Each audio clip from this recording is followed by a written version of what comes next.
if you do the last attack and kill my ultimate dragon, the shockwave might just, you know, tip me over, and I might. Hey, you chose to stand there, big dog. Listen, hey, you out of here. Now, the first and leading person that me and JP have decided to put in this video.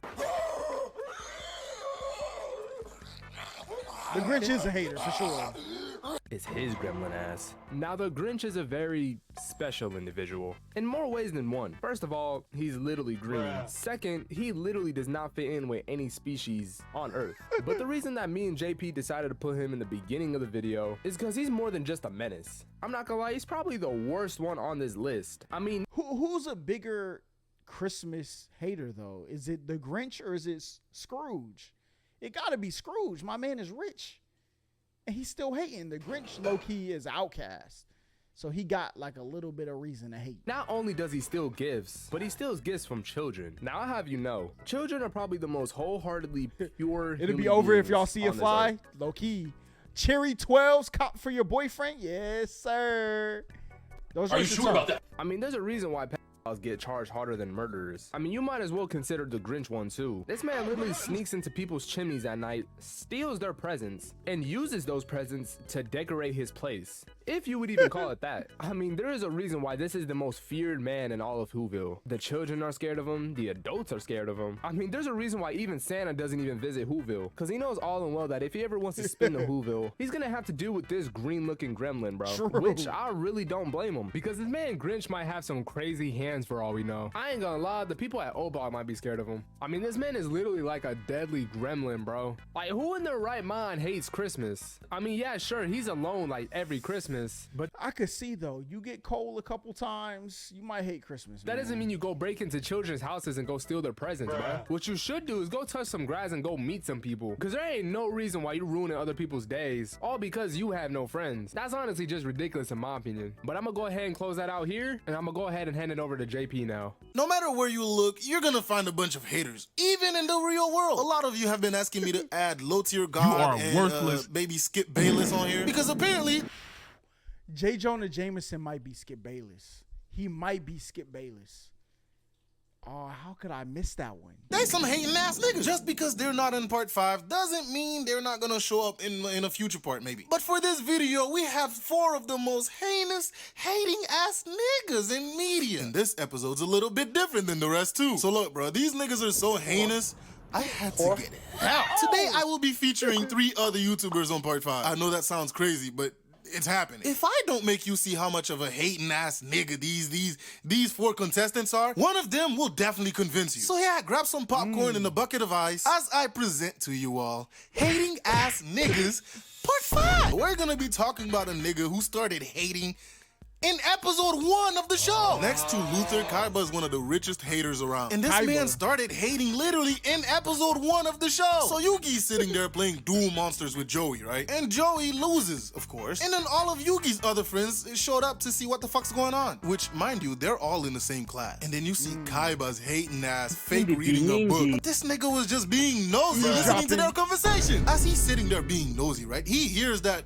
Yugi's grandpa has a super special card. And here he goes, man, that better not be the card that I fucking want. Yugi goes to his grandpa's store, you know, so he could show off the super card that his grandpa got. And when this nigga finally shows everybody the card, it's the Blue Eyes White Dragon. One of the most powerful cards in Yu-Gi-Oh! Everybody's fucking astonished. But I had Blue Eyes White Dragon, I had Dark Magician, I had 2 Exodia pieces, I had Odin, I had like 6 Reborns. Boy, listen, my Yu-Gi-Oh! Deck was elite, okay? They're flabbergasted. They're like, oh my god, that's such a cool card. Oh my god, it's so strong. And then here comes this hating ass nigga Kaiba. He's like, hey old man, give me that fucking card. Dude says no. And Kaiba's like, look bro, look, I have all these extra strong cards right here.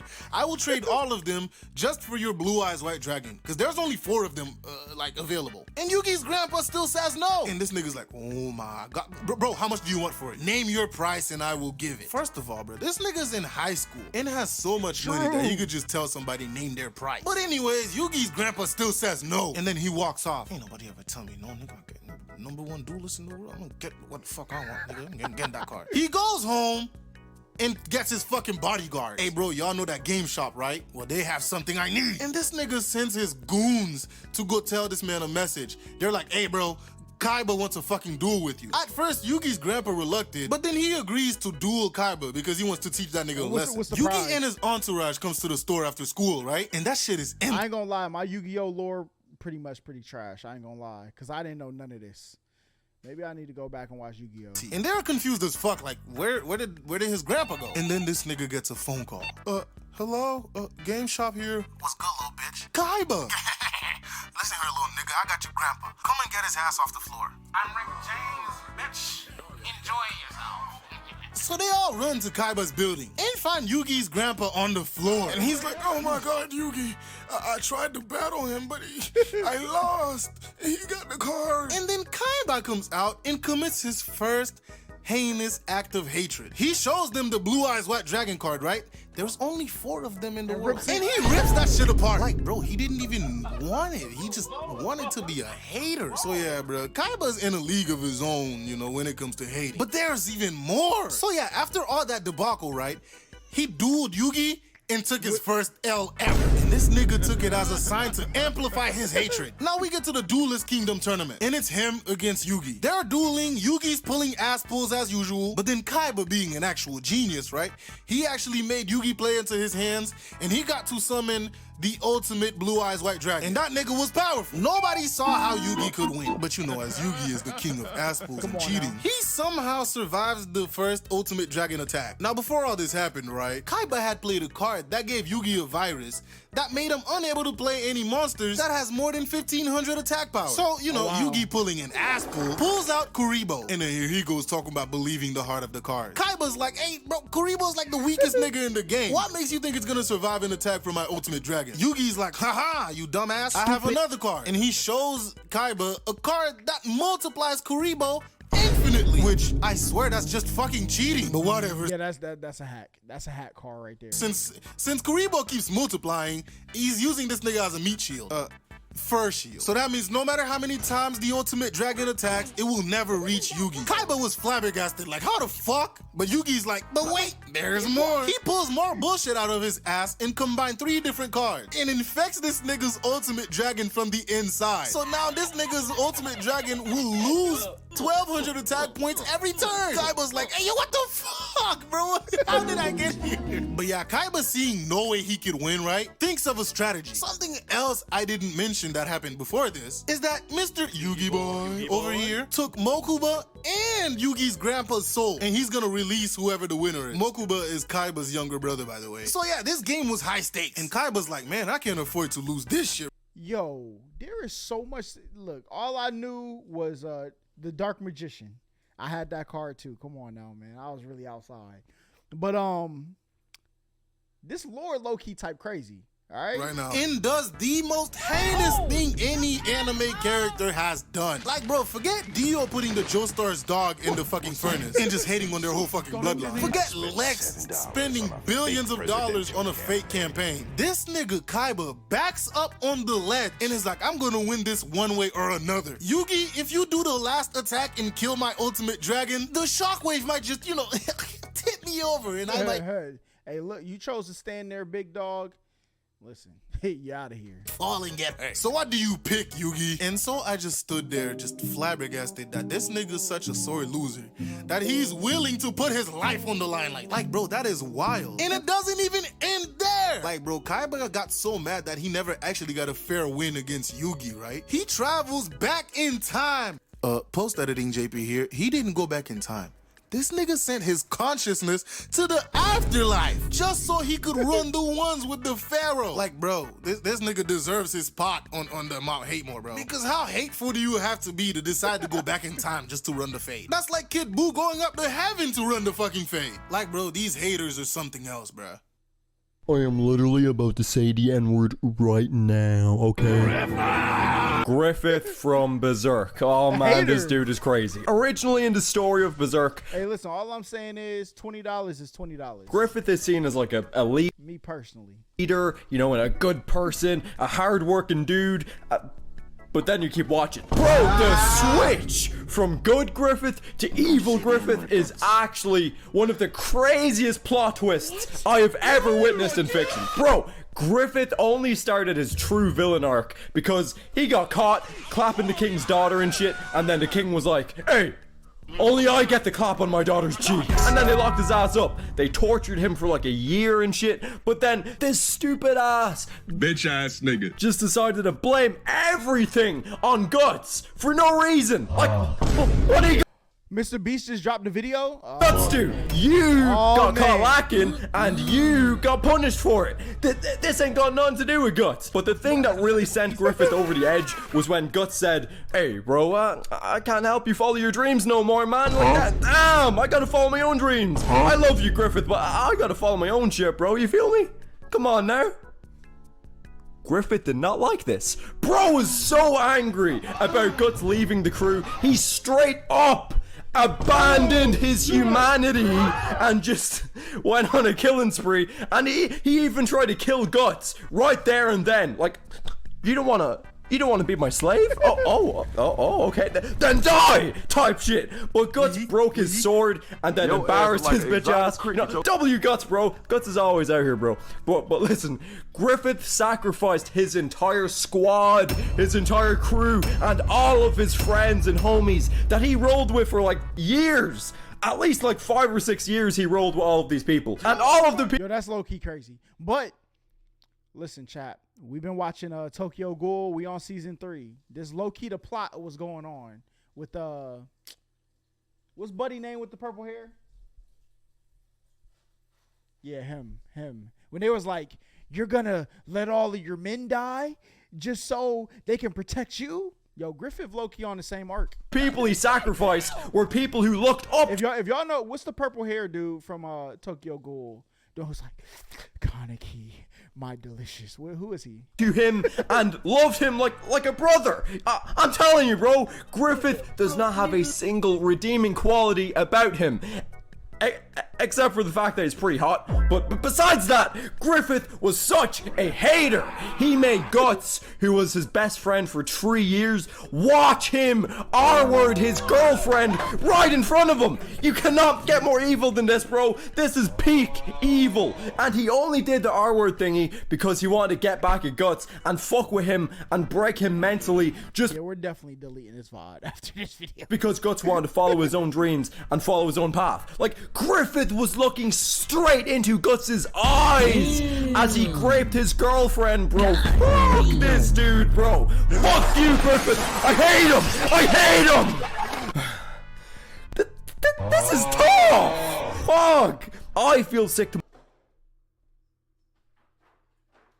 my stomach talking about this guy. So fuck Griffith. All my homies hate Griffith.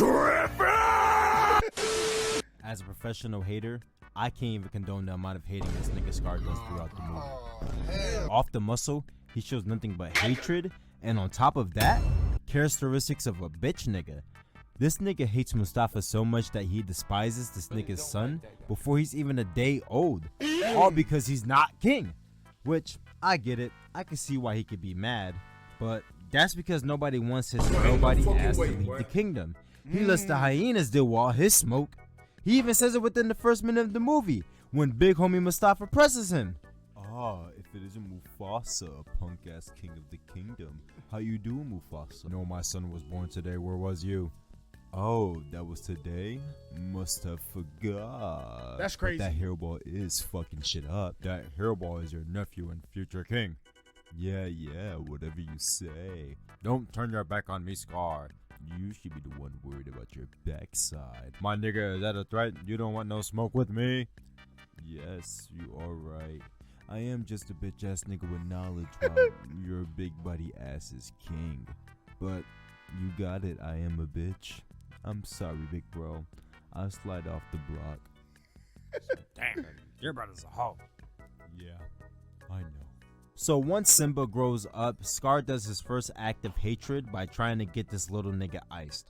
But this fails because, unlike Scar, Simba is actually a cold nigga.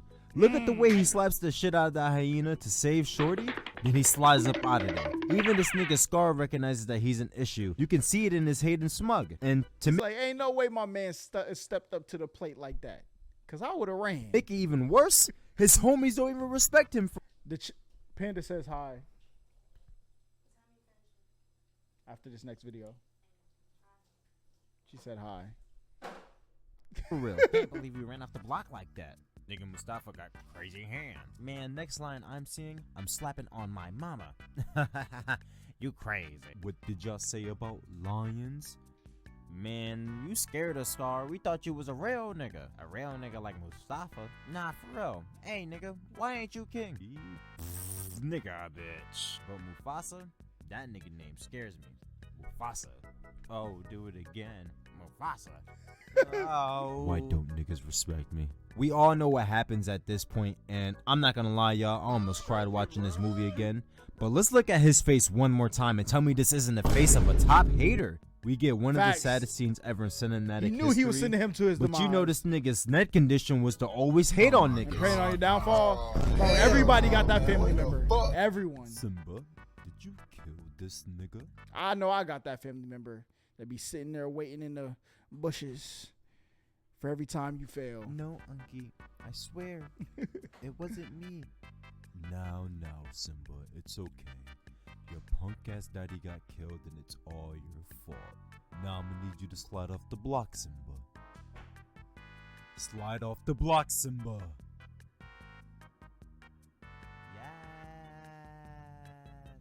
So while Simba is growing up and learning the bad ways of Hakuna Matata, this nigga Scar ends up fucking everything up. There's no eats, he banned Mustafa's name, he presses shorties if he even say it, god damn it. But ultimately, he ends up getting folded by his nephew and never stops showing traits of a bitch ass nigga. Thank you for letting me slide on the video, JP. Check out my content. Gang! The gaslighting is appalling. I hope you guys can Hey, man, truly see through this Stars is video straight up how lying. hateful these 4 contestants actually are. I want to give a big thank you and shout out to Atranos, Omi, and Ragu for, hopping on this video. It was W collab, absolutely W great collab. working with you guys. And to all my subscribers, if you guys enjoy my videos, go check out their channels and, tell me what you think. I can promise you you're going to have a laugh. And if you have a suggestion for, part 6 of Hate More, bro, join the Discord. I'm going to put it in the description. Hey, It what's will be good? through old-fashioned politics and democracy, I tell you guys a bunch of lies and you believe it, like any great politician. So yeah, hop on the Discord and I'll see you guys on the next video. It's crazy he makes hater videos and he got Squidward as his what's it called? That's tough.